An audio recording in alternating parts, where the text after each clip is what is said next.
اور اس وقت تک کسی بھی کار خیر کا بندے کو ثواب نہیں ملتا کہ جب تک ان کی اس عمل کا معاملات دل سے نہ ہو. اگر دیکھنے کے غرض سے کوئی حاضر آیا تو دیکھ لے گا, چلا جائے گا. اگر چائے یا پان کے غرض سے حاضر آیا ہے تو چائے بھی پی لیں گے اور پان بھی کھا کر نکل جائیں گے, مگر اللہ کی قسم ان کو ثواب نہیں ملے گا. ثواب تو ان کو ملنا ہے کہ جن کو اللہ اس کے رسول صلی اللہ علیہ وسلم کے فرمان کو سن کر ان پر عمل کی نیت کی ہو, یا پھر علماء کرام کی چہرے کی زیارت کر کے اپنے آخرت کے لیے نیکیوں کا ذخیرہ اکٹھا کرنے کا منشا ہو. مگر رسمی طور پر جلسے میں ہمارا آپ کا آنا جانا ہوتا ہے. اللہ تعالی ہمیں با ادب بنائے. کسی نے کہا کہ با ادب با نصیب اور بے ادب وہ بد نصیب. کیونکہ میں زیادہ وقت لینے کے لیے آپ کے بیچ حاضر نہیں آیا ہوں. آپ نے بھی دیکھ رکھا ہوگا کہ اشتہار میں ماشاءاللہ جو جگمگا رہا ہے تو وہ ایک کے بعد دیگر انشاءاللہ آپ کے سامنے آئیں گے. گمنام الحمدللہ آپ کے بیچ حاضر آئے ہیں. صرف آپ لوگوں کی یہ محبت ہے کہ میں کچھ دیر کے لیے حاضر آیا ہوں. ایک بار اور عقیدت و محبت بھرے انداز میں پیارے آقا مدینے والے مصطفیٰ صلی اللہ علیہ وسلم کی بارگاہ بیکس پناہ میں آپ اپنے ہی انداز میں جس طرح آپ درود و سلام پڑھتے ہیں پڑھیے. اللہم صلی علی سیدنا مولانا محمد الجد والکرم وآلہ وآلہ وسلم صلاۃ و سلام علیکہ یا رسول اللہ صلی اللہ تعالی علیہ وآلہ وسلم. پیارے پیارے اور میٹھے محترم اسلامی بھائیوں, الحمدللہ ہم مسلمان ہیں اور مسلمان کا ہر کام اللہ تبارک و تعالی اور اس کے پیارے محبوب صلی اللہ علیہ وسلم کی خوشنودی کے لیے ہونی چاہیے. مگر بدقسمتی سے آج ہماری اکثریت نیکی کی راستے سے دور ہوتی چلی جا رہی ہے. شاید اسی وجہ سے آج ہمیں طرح طرح کی پریشانیوں کا سامنا ہے. دیکھیں, کوئی بیمار ہے تو کوئی قرضدار, کوئی گھریلو ناچاکیوں کا شکار ہے تو کوئی تندرست بے روزگار, کوئی اولاد کا طلبگار ہے تو کوئی نافرمان اولاد کی وجہ سے بیزار. الغرض ہر ایک کسی نہ کسی مصیبت میں گرفتار ہے. اور یقیناً دنیا و آخرت کی ہر پریشانی کا واحد حل جو اللہ تبارک و تعالی کے کاموں میں لگ جاتا ہے تو اللہ رب العزت ان کی غیب سے ان کی بگڑی کو بنا دیتا ہے. ہم مسلمان پر توحید و رسالت کے بعد سب سے پہلا فرض نماز, جن کو آج ہم بھولے بیٹھے ہیں مسلمان, مگر نماز کے نام پر پیٹ میں درد ہمارا ہے مسلمان. نماز پڑھنے کے نام پر ریڑھ کی ہڈی میں درد ہمارا. گویا مسلمان کہلانا تو آسان ہے مگر واقعی میں وفاداری کے ساتھ اللہ اس کے رسول کے فرمان کو ماننا یہ اتنا آسان نہیں, بلکہ یہ مقدر والوں کا حصہ ہے کہ جو مان گیا دنیا میں بھی چمک رہا ہے اور کل قیامت کے دن بھی چمکتے دمکتے ہوئے آپ کو نظر آئیں گے. یہ پیارے میٹھے محترم اسلامی بھائیوں, کہنے کا مقصد یہ ہے کہ ہم مسلمان پر توحید و رسالت کے بعد سب سے پہلا فرض نماز ہے. مگر افسوس کہ آج ہماری مسجدیں ویران ہیں. جس نماز کے بارے میں اللہ کے پیارے حبیب لبیب مجھ گناہگاروں کے طبیب صلی اللہ علیہ وسلم کا فرمان رحمت نشان ہے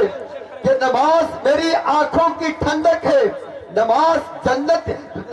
جنت کی کنجی ہے, نماز پلسرات کے لیے آسانی ہے, نماز اللہ رب العزت کے خوشنودی کا سبب ہے, نمازی سے اللہ تعالیٰ راضی ہوتا ہے، مگر اے پیارے میٹھے محترم اسلامی بھائیوں ذرا غور فرمائے کہ دنیا کا ہر مشکل کام ہم کرنے کو تو قبر بستہ ہوتے ہیں، مگر جہاں نماز کی بات آتی ہے، جہاں مسجد کی طرف جانے کی بات آتی ہے، جہاں اللہ اس کے رسول کی عبادت و ریاست کی بات آتی ہے، وہاں پر ہمارا جگر کام نہیں کرتا، وہاں پر ہمارا دل کام نہیں کرتا، وہاں پر ہمارا ٹانگیں کام نہیں کرتا۔ لیکن یاد رکھنا، کسی نے کیا خوب کہا ہے کہ یاد رکھ ہر آن آخر موت ہے، ارے بندو مت انجان آخر موت ہے، مرتے جاتے ہیں ہزاروں آدمی، عاقل و نادان آخر موت ہے۔ کیا خوشی ہو دل کو چند زیست سے، ارے غم زدہ ہے جان آخر موت ہے۔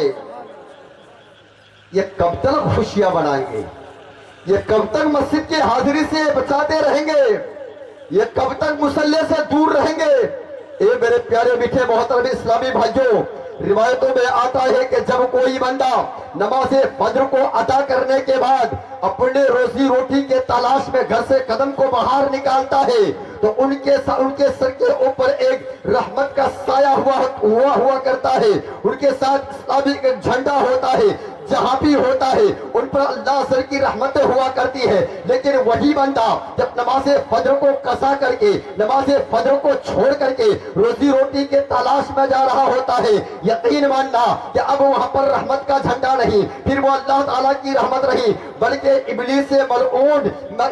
ملعون کی وہ خوشنودی کو حاصل کر رہا ہوتا ہے، ان کو راضی کر رہا ہوتا ہے۔ اے مسلمان ذرا غور تو کریں کہ جو نماز کو ادا کرنے کے لیے، جس نماز کو پڑھنے کے لیے، جس نماز کو پڑھانے کے لیے ہمارے علماء کرام نے رات بھر اپنے نیند کو اڑا کر کے، اپنے دور و دراز سے سفر کو اختیار کر کے صرف آپ کو نمازی بنانے کے لیے، صرف آپ کو متقی بنانے کے لیے، صرف آپ کے دل میں، آپ کے سینوں کے اندر عشق رسول کا شمع کو چلانے کے لیے اپنے انا کو فنا کر چکے، لیکن ہمیں کہ کان کے اندر روئے ٹھوس کر کے ہم سن رہے ہیں۔ رات بھر کا جلسہ سننے کے بعد بھی اگر نماز فجر ہماری جاتی ہے، رات بھر کا جلسہ سننے کے بعد بھی اگر ہم بے نمازی کا بے نمازی ہی رہ جاتے ہیں، اگر رات بھر کا جلسہ سننے کے بعد بھی اگر ہم شراب کا جام گھڑگھڑا رہے ہوتے ہیں، اگر رات بھر کا جلسہ سننے کے بعد بھی ماں باپ کا بے ادبی کرتے ہوئے نظر آ رہے ہوتے ہیں، اگر رات بھر کا جلسہ سننے کے بعد بھی اگر معاشرے کے اندر ظلم و ستم کی بارشیں مطلب کہ برسانا شروع کر دیتے ہیں، تو یقین ماننا اے مسلمان پھر جاگنے کی ضرورت رہی ہے، پھر سننے کی ضرورت رہی ہے، پھر آنے کی ضرورت رہی ہے۔ اگر جلسے کے اندر آ رہے ہو تو علماء کرام جو آپ کو دے ان کو لے کر کے جانے کی کوشش کرو، جن چیزوں سے بنا کرے خدا را ان چیزوں سے رک جانے کی کوشش کرو، جن چیزوں کا کرنے کا حکم دے جب بیٹھ کہتے پہ نظر آؤ تو یقیناً آپ کامیاب ہوں گے۔ لیکن آج معاشرے کے اندر لوگ کہتا ہے جناب ہم تو سب کچھ جان رہے ہوتے ہیں، نماز کیا چیز ہے ہم نہیں جانتے، ارے معاشرے کے اندر رہنا کس طرح ہم نہیں جانتے، بڑے اور چھوٹے کا ادب و احترام کیا ہے ہم نہیں جانتے، میاں بیوی کا حقوق کیا ہوتا ہم نہیں جانتے، ماں باپ کا عصمت کیا ہے ہم نہیں جانتے، دنیا اور آخرت کا معاملات کیا ہے ہم نہیں جانتے۔ ہاں ہم نے بھی پڑھ رکھا ہے، ہم نے بھی کتابوں کا مطالعہ کر رکھا ہے، ہم نے بھی مدرسے کے اندر تعلیم لے رکھی ہے، لیکن اے میرے قوم کے نوجوانوں سنو، یقین ماننا کہ جاننا ہی کافی نہیں ہے، پڑھ لینا ہی کافی نہیں ہے، تمہارا مطالعہ کر لینا ہی کافی نہیں ہے، صرف زبان ہلا کر کے باتیں کر لینے سے تمہارا کام نہیں چل جائے گا، بلکہ علم ہو تو علم کے ساتھ عمل کا ہونا لازمی ہے، اور تمہارے اندر اگر عمل پائی جاتی ہو تو عمل کے ساتھ ساتھ تمہارے لیے علم کا سیکھنا بھی ضروری ہے۔ بغیر علم کا عمل بیکار ہے اور بغیر عمل کا علم بیکار ہے، اس لیے جب تک آپ دونوں چیزوں کو لے کر نہیں چلیں گے اس وقت تک آپ کامیابی کے دہلیز پر نہیں آ سکتے، اس وقت تک آپ کامیاب نہیں ہو سکتے۔ اس لیے اے مسلمان جلسہ کرو، خوب کرو، میں کرنے کے لیے منع نہیں کرتا، علماء کرام کو اللہ تعالیٰ سلامت رکھے، اللہ تعالیٰ ان کو دونوں جہان کے لیے خوب مطلب کہ برکت عطا فرمائے، لیکن صرف سن کر کان تک ہی محدود نہ رکھنا، بلکہ علماء کرام کی ایک ایک جملے کو اپنے دل کی تہ تک جانے دو۔ اور آج جو کیچڑیں اچھال رہے ہو، جو آج ان کو گری نگاہ سے دیکھ رہے ہو، آج جو ان کو آج الٹی سیدھی کہتے ہوئے نظر آ رہے ہو، یہ مسلمان ارے جس علماء کے تعلق سے ہمارے پیارے آقا مدینے والے مصطفیٰ